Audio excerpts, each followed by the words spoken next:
Je suis médium et éveilleuse de conscience. Et au fil de mon parcours, certaines expériences avec mes animaux m'ont profondément marqué. Pendant longtemps, je n'aurais jamais imaginé que les animaux puissent communiquer avec moi de cette façon. Elles ont changé ma façon de les écouter, de les comprendre et d'entrer en relation avec eux. Aujourd'hui, je vais simplement vous raconter ces expériences telles que je les ai vécues. La première expérience qui a bouleversé ma vie est arrivée après le décès de mon chien. Comme beaucoup de personnes qui perdent un compagnon, j'étais profondément triste. Le lendemain de son départ, j'ai vécu une expérience médiumnique qui m'a profondément apaisée. J'ai eu la perception de son âme, comme si elle venait me dire au revoir. Je l'ai ressenti guéri, heureux, libéré de ses souffrances. Puis, je l'ai vu partir vers une grande lumière. Pour moi, ce moment a été un immense soulagement. J'ai retrouvé l'image de mon compagnon tel qu'il était, serein et en paix. Je comprends que certains puissent interpréter ce type d'expérience différemment. Je partage simplement ce que j'ai vécu. Puis il y a une nougatine. À cette époque, un autre chat arrivait dans notre famille. Un jour, au cours d'un moment de connexion, j'ai eu la perception très claire d'une phrase qui semblait venir d'elle. Je ne veux pas perdre ma place. Cette phrase m'a profondément touchée. En observant ensuite son comportement, j'ai compris qu'elle avait besoin d'être rassurée, de sentir qu'elle gardait toute sa place dans notre famille malgré ce changement. Que l'on considère cela comme de la communication intuitive ou autrement, cette expérience m'a invité à être plus attentif à ses besoins émotionnels. Une autre expérience marquante a été celle avec mon chat réglisse. Je travaillais alors sur mes ressentis médiumniques sans attente particulière. J'ai reçu un seul mot très clair. Confiance. Ce mot était simple, mais il avait une force particulière. Je l'ai compris comme une invitation à faire davantage confiance à mon intuition, à la relation qui nous unissait et au chemin que j'étais en train de découvrir. Depuis ce jour, ce mot m'accompagne encore. Au fil de mes expériences en communication animale, j'ai découvert à quel point les animaux sont sensibles à notre présence et à notre attention et à notre intention. Les animaux vivent beaucoup dans l'instant présent. Ils ne sont pas dans le jugement. Ils ressentent notre état intérieur, notre disponibilité, notre douceur et notre façon d'être avec eux. C'est aussi pour cette raison que j'ai découvert les soins énergétiques. Pour moi, un soin énergétique est avant tout un moment de connexion, d'écoute et d'accompagnement. L'animal reste toujours au centre du soin. Il n'est pas un simple récepteur. Il participe à sa manière. Il ressent. Il accepte ou non. Et il sait dont il a besoin.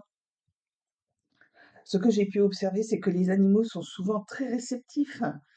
Certains viennent naturellement vers la personne qui propose le soin. D'autres restent à distance au début, puis s'approchent lorsqu'ils se sentent prêts. Certains manifestent leur bien-être par un relâchement du corps, un soupir, un changement de posture, un regard plus apaisé ou simplement un moment de calme. Pour moi, l'animal est toujours le meilleur guide. Il sait quand il a reçu ce dont il avait besoin et il sait aussi quand il souhaite arrêter. Mais attention, un soin énergétique ne remplace jamais un diagnostic ou un traitement vétérinaire. Il vient en complément d'un accompagnement global de l'animal. Je vais vous parler des différents soins énergétiques que l'on peut proposer aux animaux. Le Reiki, qui est une pratique énergétique japonaise basée sur la transmission d'une énergie de bien-être et d'harmonisation. Avec les animaux, il est souvent utilisé dans une démarche de détente, d'apaisement et d'accompagnement émotionnel.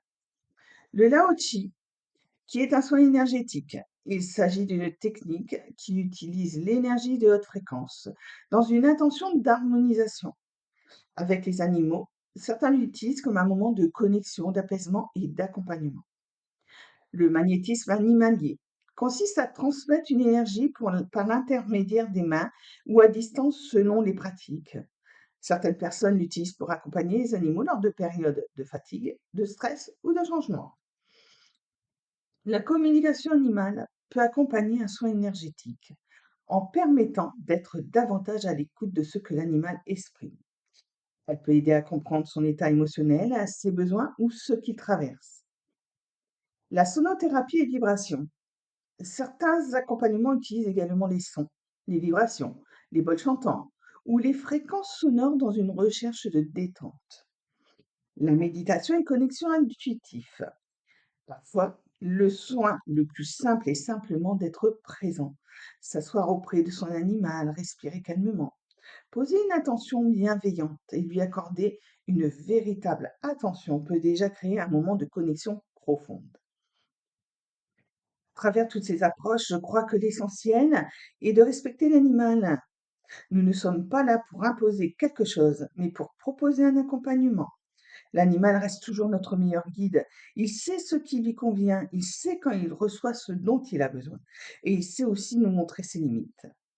Plus j'avance dans ce chemin avec les animaux, plus je comprends que la relation que nous avons avec eux repose avant tout sur l'écoute, le respect et l'amour.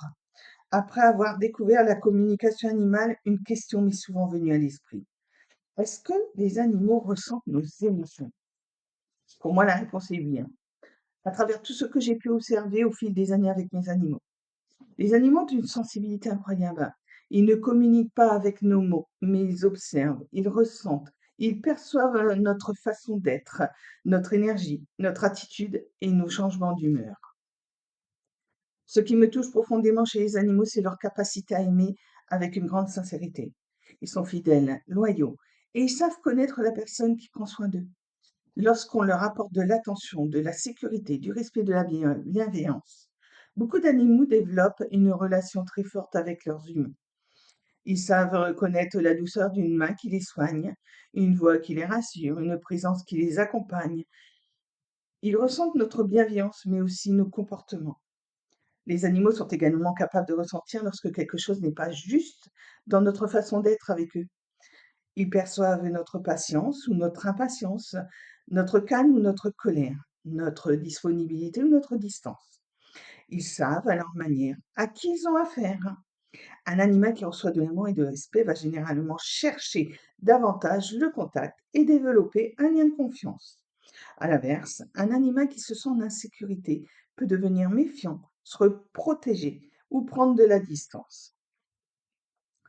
Quand nous allons mal, ils le remarquent. Ce qui est fascinant, c'est que ces animaux semblent souvent remarquer lorsque nous ne sommes pas dans notre état habituel. Lorsque nous traversons une période difficile, certains animaux vont venir davantage vers nous. Ils peuvent se coucher près de nous, chercher notre regard, rester à nos côtés comme s'ils voulaient nous accompagner. D'autres, au contraire, vont prendre de la distance comme s'ils ressentaient notre agitation ou notre besoin d'espace. Chaque animal a sa propre manière de réagir. J'ai également remarqué que leur comportement peut évoluer en fonction de ce que nous vivons. Lorsque nous sommes plus sereins, plus disponibles et plus apaisés. Nos animaux sans savoir souvent ce que l'on ressent et retrouver aussi un équilibre. Lorsque nous sommes stressés, préoccupés ou dans une période émotionnellement difficile, ils peuvent aussi manifester des changements dans leur comportement. C'est comme s'il existait un dialogue silencieux entre nous. Bien sûr, chaque animal est unique et chaque relation est différente.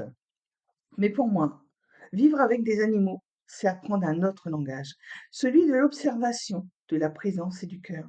Il nous invite à ralentir, à être plus attentifs et à comprendre que la relation avec eux ne se limite pas aux mots. Ils nous parlent autrement. Encore faut-il prendre le temps de les écouter. Si ce que je viens de vous partager résonne en vous, et que vous sentez que votre animal, votre énergie ou même votre lieu de vie a besoin d'être accompagné, sachez que je propose des accompagnements en tant que médium et thérapeute en soins énergétiques. Je vous accompagne notamment en communication animale, soins énergétiques, purification de l'âme et purification des lieux, toujours dans une démarche d'écoute, de bienveillance et de bien-respect. Si vous souhaitez en savoir plus ou prendre contact avec moi, vous trouverez toutes mes coordonnées dans la description de ma chaîne. Et si cette vidéo vous a parlé, n'hésitez pas à laisser un petit commentaire, mettre un j'aime et vous abonner à ma chaîne. Cela m'aide énormément à faire connaître mon travail et à continuer à partager avec vous. Merci d'être là et surtout n'oubliez jamais, parfois il suffit simplement d'apprendre à écouter autrement.